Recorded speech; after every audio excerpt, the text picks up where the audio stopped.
আজ 15ই মে 2024 জগদ্দলের মজদুর ভবনে হালিশহর পুরসভার 21 নম্বর ওয়ার্ডের বেশ কয়েকজন তৃণমূল ছেড়ে বিজেপিতে যোগ দিলেন প্রার্থী অর্জুন সিংয়ের হাত ধরে। এছাড়াও আমডাঙ্গা বিধানসভার আদাটা পঞ্চায়েত অঞ্চলের আইএসএফ কর্মী মোস্তাফিজুর রহমান আরও 50 জন আইএসএফ কর্মীকে নিয়ে ব্যারাকপুর লোকসভা কেন্দ্রের বিজেপি প্রার্থী অর্জুন সিংয়ের হাত ধরে ভারতীয় জনতা পার্টিতে যোগদান করলেন। আজকে এছাড়াও সাংবাদিক বৈঠকও অনুষ্ঠিত হয় মজদুর ভবনে। আপনারা এই অনুষ্ঠান দেখছেন অনলাইন বার্তায়। প্রশান্ত দাশগুপ্তর খবরে ভালো লাগলে অবশ্যই সাবস্ক্রাইব করবেন। পুলিশের ক্লিয়ারেন্স অজুহাত দেখিয়ে 11th আওয়ারে আমাদের প্রোগ্রামটা বাতিল করে দেওয়া হচ্ছে। আজকে অভিষেক ব্যানার্জি নাকি আসবে সামনগর ব্যারাকপুর, তার জন্য আমাদের ব্যারাকপুর আশেপাশে নোয়াপাড়া প্রত্যেকটা প্রোগ্রাম আমাদের ক্যান্সেল করে দেওয়া। আটপাড়া, জগদ্দল, নোয়াপাড়া, নৈহাটি, বীজপুর অবধি আমাদের প্রোগ্রামগুলো ক্যান্সেল করে দেওয়া। কত কিলোমিটার ডিস্টেন্স এখান থেকে প্রায় 16-17 কিলোমিটার ডিস্টেন্স। এদিকে আপনারা জানেন ইতিমধ্যে প্রায় 5-6 কোটি টাকা খরচ করে ওই ইলেকট্রিক লাইনগুলো, কেবল লাইনগুলো কেটে 5 দিন ধরে ব্যারাকপুরের মানুষ অতিষ্ঠ হয়ে গেছে। এই গরমের মধ্যে লোডশেডিং করে লাইন করে কেটে, যেহেতু উনি রোড শো মহারাজা যে রোড শো করবেন তাতে সমস্ত রাস্তাগুলো ওনার পরিষ্কার রাখতে হবে। এই ধরনের আচরণ মানুষের খুবই অসুবিধা হচ্ছে। তা সত্ত্বেও ইলেকশন কমিশন এখানে কোনো নজরদারি করছে না, যেহেতু পুলিশের স্পষ্ট পুলিশ আইন না মেনে তাদেরকে সাপোর্ট করছে, তার জন্য এই সমস্যাটাগুলো হচ্ছে। আমি ডাইরেক্ট পুলিশ কমিশনারের এগেনস্টে যে আমাদের পারমিশনটা এই থানাগুলোকে বলে এমন করে দিচ্ছে, ওখানে এনওসি দিচ্ছে না, তার জন্য ইলেকশন কমিশন বাতিল করে দিচ্ছে। অনেক ক্ষতি হচ্ছে প্রচারে, আমাদের সমস্ত প্রোগ্রামগুলো বন্ধ করে দেওয়া হচ্ছে, এটা ব্যাপক ক্ষতি। কমিশনের ভূমিকা নিয়ে কি বলবেন? কি কারণে সরাচ্ছে না, কেন সরছে না আমি তো বলতে পারছি না, কিন্তু অত গুরুতর অভিযোগ থাকা সত্ত্বে আমাদের কর্মীদের উপরে হামলা করছে, আমাদের পারমিশন দিতে দিচ্ছে না, আমাদের প্রোগ্রাম করতে দিচ্ছে না, নানা রকম অজুহাত দেখিয়ে সেটাকে বাতিল করছে। প্রধানমন্ত্রী আসার দিনও বিজেপি কর্মীদের ঢুকতে দেয়নি পুলিশ, বাধা দিয়েছে। কমিশনের ভূমিকা নিয়ে কি বলবেন? কমিশনের ভূমিকা খুবই খারাপ। প্রথমে আমি বলেছিলাম তখন, তারপরে কিছুটা সরিয়েছে। যে পৌরসভা কর্মচারী সেই পৌরসভাতে তাকে ডিউটি লাগিয়ে দেওয়া, তারা সরকারি পক্ষ বায়াস হয়ে তারা কাজগুলো করছে। তৃণমূলের পোস্টার ব্যানার সরকারি জায়গাতে থাকলে তাকে সরাচ্ছে না। ইভেন বিটি রোড একটা গুরুত্বপূর্ণ জায়গা, সেখানে তৃণমূলের সব ফ্ল্যাগ আছে, বিজেপি ফ্ল্যাগ সরিয়ে দেওয়া আছে। যুবরাজ মহারাজ আসবেন, বিজেপি ব্যানার, হোর্ডিং, ফেস্টুন সব সরিয়ে দেওয়া। সেটা কোন আইন বলছে যে যুবরাজ আসলে সেই রাস্তায় ব্যানার হোর্ডিং থাকবে? ऐसा क्यों किया जा रहा है सर? ওই অভিষেক ব্যানার্জি এখন তো বাংলা যুবরাজ অলিখিতভাবে নিজে স্বয়ংভূ যুবরাজ। আইনের শাসন না শাসকের আইন? এখানে শাসকের আইন, পুরো আইনের শাসন কোথাও নেই বাংলা। ऐसा কি প্রোগ্রাম ছিল আজকে? কি প্রোগ্রাম ছিল যেগুলো পারমিশন পাননি? কদিন ধরে হচ্ছে? আমাদের পদযাত্রা ছিল সকালবেলা 8টা থেকে, তারপরে 10টা থেকে ওই ব্যারাকপুরের সাইডে ছিল, একটা জগদ্দলে ছিল। মানে এরকম প্রোগ্রামগুলোকে পুরোপুরি বাতিল করে দেয়। তৃণমূল কি তারা পুলিশকে কাজে লাগিয়ে আপনাদের প্রচার বাধা দিচ্ছে? তৃণমূলে তো মেন লেফটেন্যান্ট তো পুলিশই আছে, তৃণমূলে লেফটেন্যান্ট পুলিশ ছাড়া তো কিছু নেই। পুলিশ আর গুন্ডাদেরকে দিয়ে তৃণমূল চলছে। তৃণমূলের বাইকে চেপেই পুলিশ কর্মীকে যেতে দেখা গেছে, মাথায় হেলমেট নেই। তৃণমূলের বাইকে চেপেই পুলিশ কর্মীকে মাথায় হেলমেট ছাড়া যেতে দেখা গেছে। তৃণমূলের বাইক চেপে, তৃণমূলের ঝান্ডা নিয়ে, তৃণমূলের মিটিংয়ে, দিদিমণি মিটিংয়ে ওই গাড়ির মধ্যে বড় বড় গাড়ি থাকে না পুলিশের, ওই গাড়ির মধ্যে যাচ্ছে। ওখানে যেহেতু ভিড় হচ্ছে না, জামাটা খুলে টি শার্ট পরে ওই মিটিংয়ে হাজির হয়ে যাচ্ছে, সংখ্যা গণতি করা হয়েছে। দেখুন, নির্বাচন কমিশনের কোনো ইনফ্রাস্ট্রাকচার বলে নেই মনে হচ্ছে, কেন নির্বাচন কমিশন যাদেরকে দিয়ে নিজের ইনফ্রাস্ট্রাকচার তৈরি করছে তারা তো সরকারি দলের লোক, তারা তো কোন সরকারি দলের লোক? তৃণমূল দলের লোক, তারা তাদেরকে ওখানে অ্যাপয়েন্ট করে দেওয়া হয়েছে। তারা কন্ট্রাকচুয়াল চাকরি করে কিন্তু ইলেকশন কমিশনে কাজ করে, তাদের ক্যাজুয়াল লেবারে কাজ করে, তারা কন্ট্রাকচুয়াল, তারা ইলেকশন কমিশনে কাজ করে। এতে কি হয়েছে, ল অ্যান্ড অর্ডার কীভাবে কন্ট্রোল হবে, কিভাবে ভোট হবে, এরা বড় প্রশ্ন থেকে যাচ্ছে। পুলিশ কমিশনারের ভূমিকা যেহেতু খারাপ আছে, পুলিশ পুরো নেগেটিভ কাজ করছে।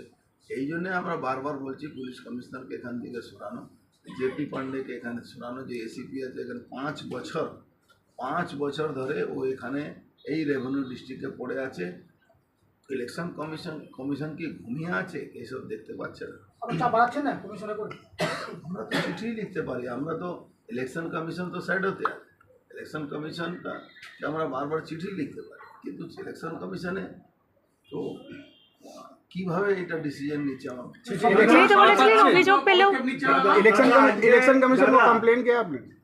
ইলেকশন কমিশনকে কমপ্লেন প্রায় 200-র উপরে কমপ্লেন করা হয়, যা এদের ভূমিকা নিয়ে এরা যেভাবে বায়াস হয়ে কাজ করছে। আমরা ইলেকশন কমিশন প্রায় 200 কমপ্লেন। कोई रिप्लाई है इलेक्शन कमीशन से?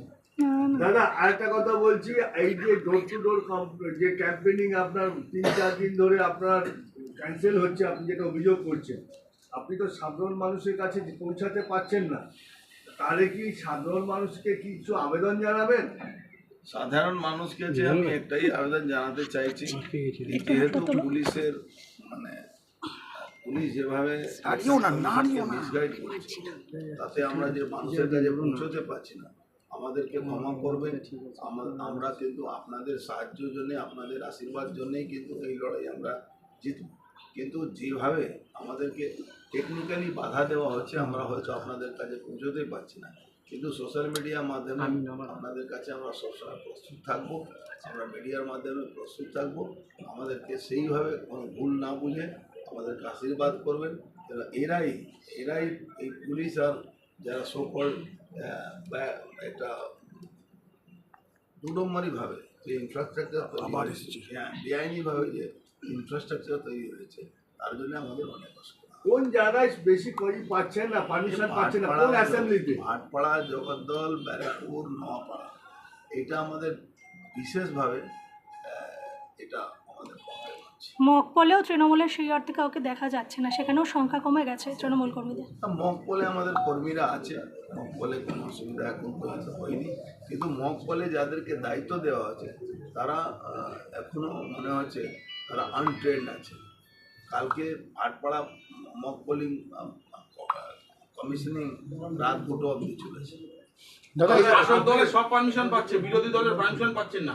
শাসক দলে তো পারমিশনের দরকারও পড়ছে না, শাসক দল এমনি করছে, পুলিশ তার জন্য কিছু করছে। দাদা এই যে ইলেকশন কমিশন কাজ করছে না, এটা কি দলের উচ্চ নেতৃত্বকে জানাবেন? কোনো সরকারি কর্মী মিটিংয়ে ছিল, ওর নাম আছে পিনাকি ভট্টাচার্য, সে পিডব্লিউডির ইঞ্জিনিয়ার আছে। সে মমতা ব্যানার্জি মিটিংয়ে সশরীর মঞ্চে উপস্থিত ছিল। আমি টুইটও করেছি, ইলেকশন কমিশনের কমপ্লেন করেছি। দাদা আপনাকে বলা হচ্ছে পল্টুরাম, অথচ মুখ্যমন্ত্রীও তো দল চেঞ্জ করেছেন। ওনার থেকে যদি এটাকে পল্টুরাম বলে তো ওনার থেকে শিখেছি আমরা। বলছি যে সাধারণ মানুষ, আপনি তো যেতে পারছেন, অনেকে ক্ষোভ প্রকাশ করছে, আপনি পৌঁছাতে পারছেন না, দলের অনেক জায়গা আছে, কর্মীরা তাদের এলাকায় যেতে পারছেন না, এই যে যেখানে যেতে পারছেন না, তাদের উদ্দেশ্যে আপনার বার্তা কি থাকবে?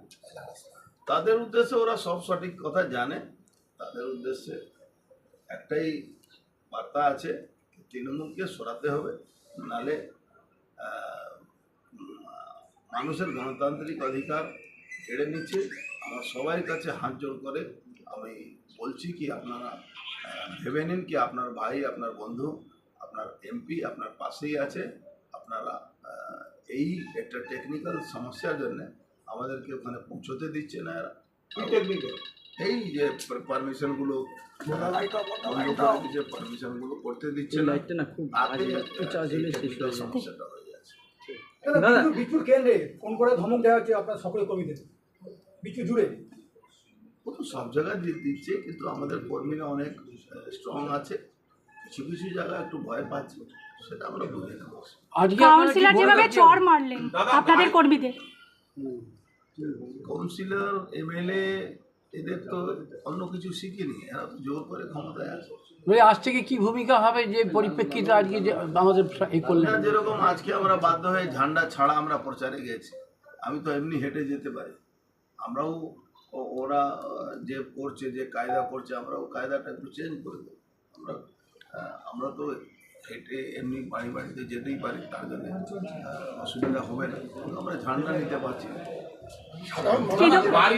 গাড়ির মধ্যে পদ্মফুলের ক্রস চিহ্ন এবং বিভ্রান্তমূলক একাধিক পোস্টার, এইগুলো কি পুলিশের নজরে পড়ছে না কোনো রকম? পুলিশই তো করাচ্ছে, পুলিশ তাদেরকে প্রোটেকশন দিচ্ছে।